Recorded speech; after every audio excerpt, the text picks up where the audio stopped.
বিসমিল্লাহির রহমানির রহিম। আসসালামু আলাইকুম। কেমন আছেন আপনারা? আশা করি ভালো আছেন। আমি রুজিনা কুকিং অ্যান্ড ব্লগ থেকে চলে আসলাম মজাদার একটা হালুয়া বা বরফি রেসিপি নিয়ে।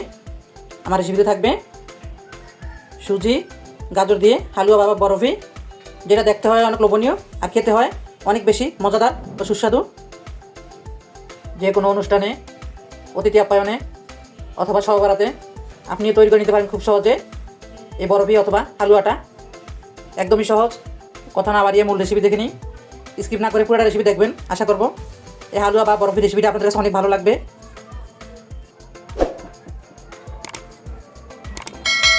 হালুয়া বা বরফি তৈরি করার জন্য আমি এখানে 2 চা চামচ মতো ঘি দিয়ে দিছি। এখন এখানে আমি সুজি দিয়ে দিব। ঘিটা গলে গেলে, ঘিটা ফ্রিজে ছিল সেজন্য জমাট বাঁধা, ঘি গরম হয়ে গেল।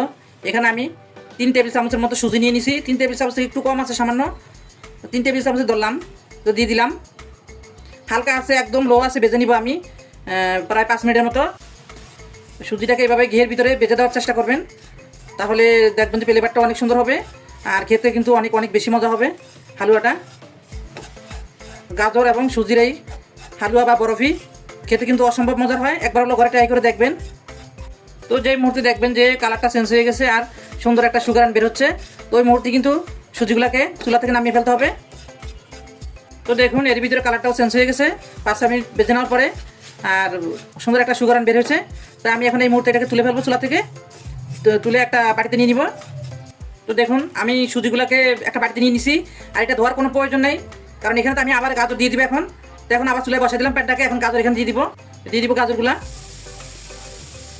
গাজরগুলোকে দিয়ে আমি এখন নাড়াচাড়া করে দিব, যাতে করে সুজিগুলা যে লেগেছিলো ফ্রাই প্যানে সেটা যেন মানে সুজি গাজরের সাথে মিশে যায়, তাহলে আর নিচে দিয়ে লেগে যাবে না, পুরো লাগবে না। তো এখানে আমি এই যে গাজর দিয়ে দিলাম। তো এখানে আমি 5-6টা বড় বড় গাজর ভালো করে ধুয়ে তারপরে আমি এটাকে গ্রেটারের সাহায্যে গ্রেট করে নিছি।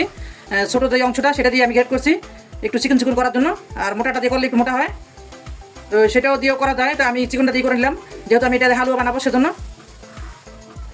এখন গাজরের সাথে আমি 2 চা চামচের মতো এই ঘি দিয়ে দিব ফ্লেভারটা সুন্দর হওয়ার জন্য। তো খেতেও অনেক ভালো লাগবে, অনেক টেস্টি হবে খেতে। তো চেষ্টা করবেন ঘি হাতের কাছে থাকলে ঘি দিয়ে দেওয়ার জন্য, তাহলে খেতে কিন্তু অনেক ভালো লাগে আর ফ্লেভারটা অনেক সুন্দর হয়। এখন আমি 4-5 মিনিটের মতো হালকা আছে ভেজে নিব। এই তো 4-5 মিনিট আমি ভেজে নিলাম। এখন আমি এখানে একটা দুধের প্যাকেট পুরোটা দিয়ে দিব। এখানে এই যে 1/2 লিটার এই দুধের প্যাকেট আমি পুরোটা এখানে দিয়ে দিব। এখানে 2 কাপ দুধ দিতে হবে। দিয়ে দিলাম ঢাকনা। এই তো বল গুটে গেল। এখানে আমি দিয়ে দিব 1 চা চামচ এলাচির গুঁড়া। আপনারা এখানে আস্ত এলাচি দিতে পারবেন। দিয়ে দিব সামান্য একটু করে লবণ, মিষ্টি ব্যালেন্সটা ঠিক রাখার জন্য। যারা পছন্দ করেন তারা লবণ দিবে, যারা মিষ্টি খাবার লবণ দেন না, পছন্দ করেন না তারা দিবেন না। এখন আমি নাড়াচাড়া করে এখানে চিনি দিয়ে দিব। এখানে দিয়ে দিব আমি 1/2 কাপ চিনি। মিষ্টিটা যা যা পছন্দ মতো দিবেন, যদি বেশি খান বেশি দিবেন, আর কম খাইলে কম দিবেন। কম খাইলে আর কম দেওয়ার প্রয়োজন নেই। আমি যতটুকু দিছি অতটুকু কিন্তু মোটামুটি মিষ্টি, বেশিও না কমও না। আবারও ঢাকনা দিয়ে আমি 3-4 মিনিট রান্না করে নিব মিডিয়াম আছে। এই তো 3-4 মিনিট রান্না করে নিলাম। এখন গাজরগুলো মোটামুটি সিদ্ধ হয়ে গেছে, গাজর সিদ্ধ হয়ে গেছে। এখন এখানে আমি দিয়ে দিব সুজিগুলা, ভেজে রাখা সুজিগুলা দিয়ে দিলাম। তো গাজর কিন্তু সারা বছর আমাদের দেশে থাকে কম বেশি। তো আপনারা চাইলে খুব সহজেই কিন্তু এভাবে করে যে কোনো অনুষ্ঠানে, যে কোনো আয়োজনে এই বরফিটা তৈরি করে নিতে পারেন। তৈরি করে একদমই সহজ আর খেতে হয় ভীষণ মজা, অনেক বেশি সুস্বাদু। সুজি দেওয়ার পরে অনবরত নাড়াচাড়া করে চুলার আঁচটা মিডিয়ামে রেখে দুধগুলো শুকাই নিতে হবে। দেখুন তো মাশাআল্লাহ লোভনীয় একটা কালার আসছে, তাই না? দেখতে যতটা লোভনীয়, খেতে কিন্তু অনেক অনেক বেশি মজার। সেজন্য আবারও বলবো বাসায় একবার হলো ট্রাই করে দেখবেন। আর ট্রাই করে কেমন হয়েছে অবশ্যই কমেন্ট সেকশনে কমেন্ট করে জানাবেন। আপনাদের সুন্দর সুন্দর কমেন্ট পেলে সুন্দর সুন্দর রেসিপি দেওয়ার জন্য উৎসাহিত হবো। আমার সুজি আর গাজরের এই হালুয়া রেসিপি যদি ভালো লেগে থাকে, হালুয়া বা বরফি, ভিডিওতে লাইক দিয়ে দিবেন আর বেশি বেশি করে শেয়ার দিয়ে আপনার কাস্টমারদের দেখার সুযোগ করে দিবেন। দেখেন আমার হালুয়া বা বরফি একদম রেডি। ঘনত্বটা কিন্তু এরকম থাকবে। এটা যখন আমি চুলা থেকে নামে সেট করব, একটা বাড়িতে নিয়ে নিব, তো তখন দেখুন যে ঠান্ডা হলে একদম এটা সেট হয়ে যাবে, শক্ত হয়ে যাবে। তা আপনারা চাইলে এখানে এই পর্যায়ে বিভিন্ন রকম বাদাম দিতে পারেন, কাজু বাদাম, কাঠবাদাম, পেস্তা বাদাম, যে কোনো বাদামই দিতে পারেন। এখানে কিশমিশ দেওয়া যাবে। তা আমি দিব না, আমি যখন সাজাবো, মানে আমি যখন সেট করবো, সেট করার পরে আমি উপর দিয়ে সাজাই দিব বাদাম দিয়ে।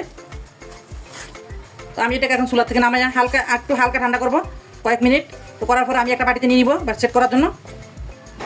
এই তো দেখুন আমি একটা এই যে কেকের মোল্ড নিয়ে নিছি। তো আমি মোল্ডের ভিতরেই বরফিটাকে সেট করবো। এখানে আমি ঘি দিয়ে ব্রাশ করে দিছি, যাতে করে মানে সাইড দিয়ে না লাগে আর কি, সেজন্য। এখন আমি এখানে বরফিগুলো দিয়ে দিব, মানে হালুয়াটা দিয়ে দিব আর কি।